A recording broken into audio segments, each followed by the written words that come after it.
I'm Kene and I'm your teacher for today's module, which is on tools for understanding social conflict in urban spaces.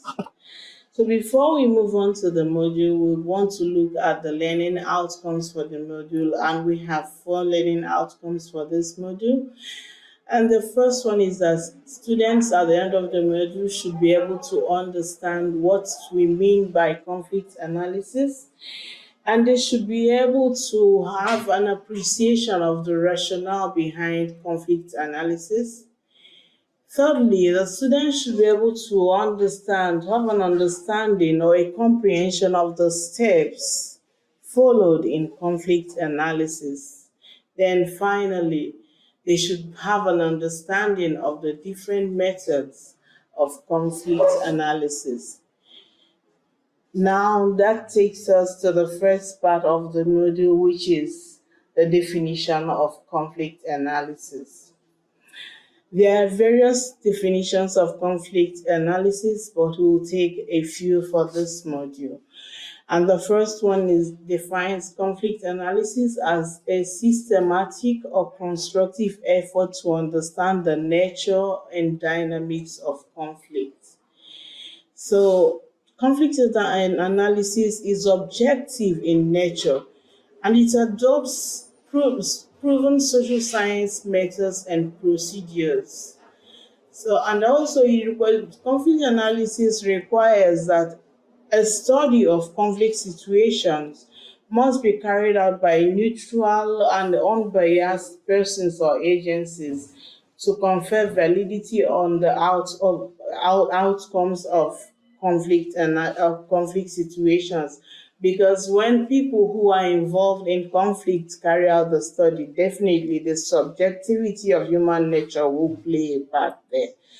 So, and it also focuses on trying to determine the immediate and remote causes of conflict, the key agents in conflict situations, the roots or social antecedent social and socio-political context of the conflict situation, the consequences of such conflict situations, the role of interested outsiders, potentials for peace, amongst other factors.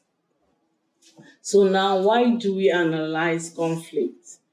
There are a number of reasons for analyzing conflict, and amongst them are the fact that the first one, it gives us a general knowledge about specific conflict situations and conflict in general. So through the analysis of conflict, we get to understand a particular conflict situation or get a better picture of the meaning of conflict in general.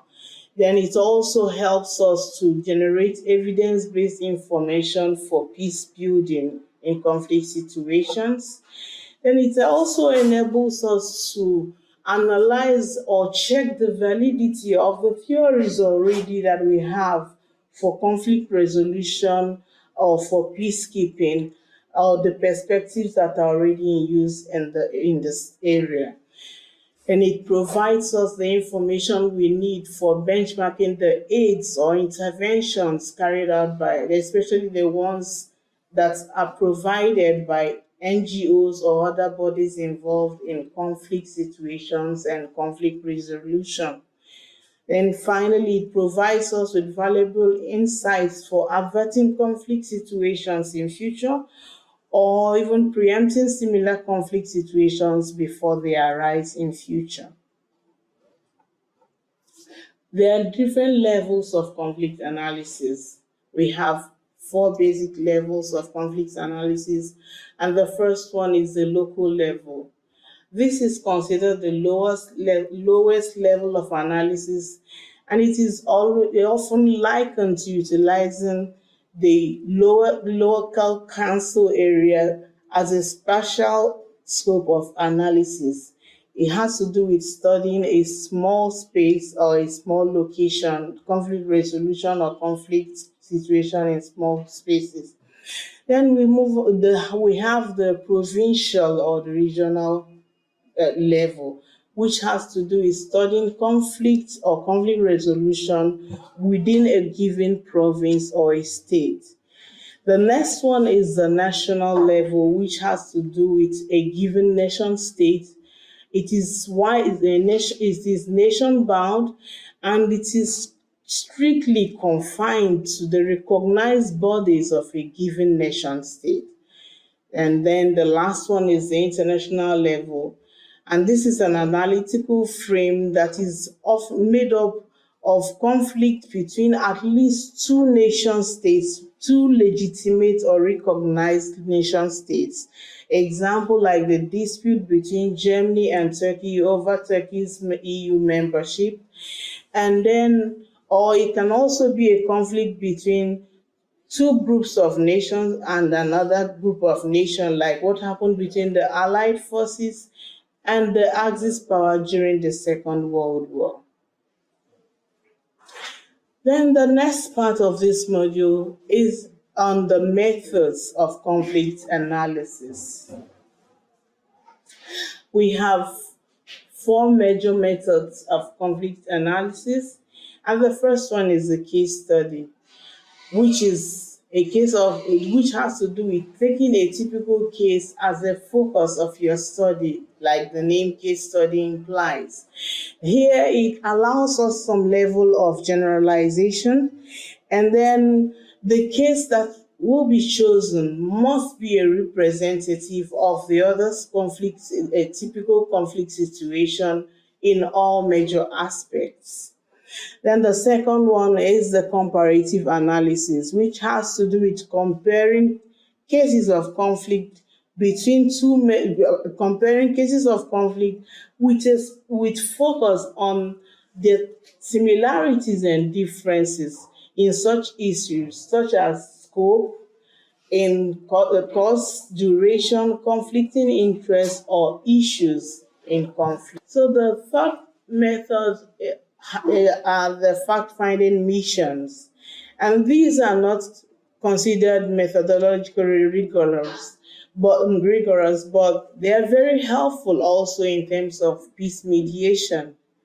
The analysis here focuses mainly on unraveling the issues in conflict, the parties' preferences for peace, their willingness to accept mediation, and in some cases, it helps us to determine the offending party in conflict situations.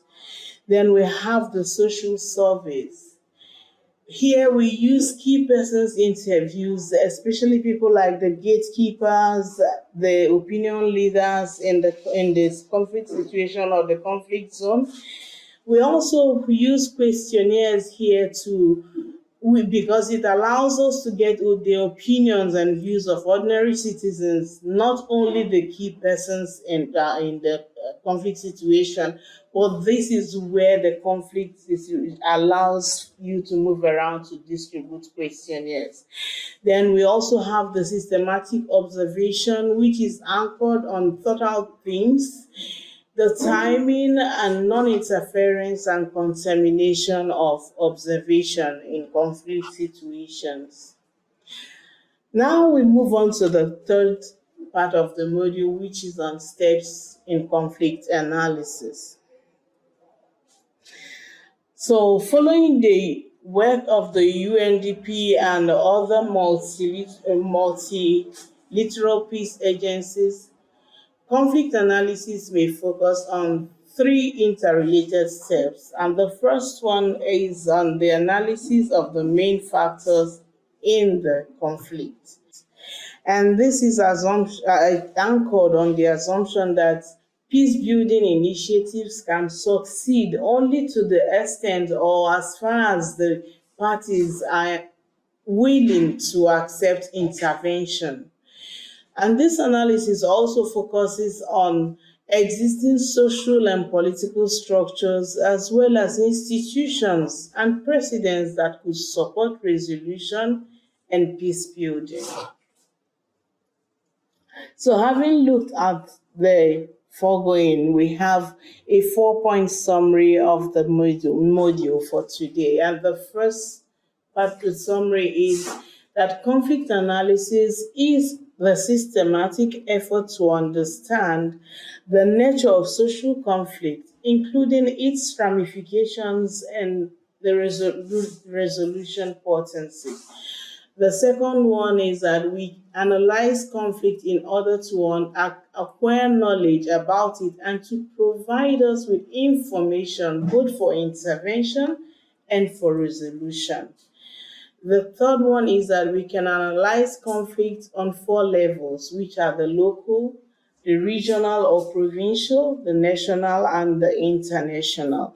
And lastly, conflict can be analyzed through methods like case studies, fact-finding missions, and surveys.